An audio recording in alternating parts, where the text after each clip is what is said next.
ડભોઈ તાલુકાના નંદેરિયા ગામમાં પ્રવેશ માર્ગ પરનો જૂનો નાનો પુલ સંપૂર્ણ ધરાશાયી થયો છે। આના કારણે ગ્રામજનો, વિદ્યાર્થીઓ અને યાત્રાળુઓને ભારે હાલાકીનો સામનો કરવો પડી રહ્યો છે। ડભોઈના તીર્થક્ષેત્રે ચાંદોદ નજીક આવેલા નંદેરિયા ગામના મુખ્ય માર્ગ પરનો જૂનો પુલ 3 વર્ષથી જર્જરિત હાલતમાં હતો।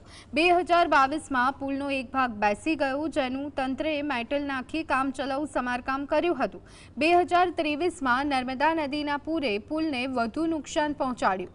ચાલુ વર્ષે ચોમાસાના સાંબેલાધાર વરસાદે પુલને સંપૂર્ણ ધરાશાયી કરી દીધો, જેના કારણે નંદેરિયા જવાનો મુખ્ય માર્ગ બંધ થયો છે। 2021-22માં PWDની વિનંતીને માન આપી પુલનું થોડું સમારકામ કરાયું હતું અને પુલ નોર્મલી રીતે ચાલુ કરેલો, પણ ગ્રામજનોને ખૂબ અગવડ પડી રહી છે કે જે મુખ્ય માર્ગ છે અને ગ્રામજનોને ફરીને ચાણોદ કે એના માટે જવું પડે છે। ખાસ કરીને વિદ્યાર્થી મિત્રો અને ગામના બીજા ઘણા વડીલજનોને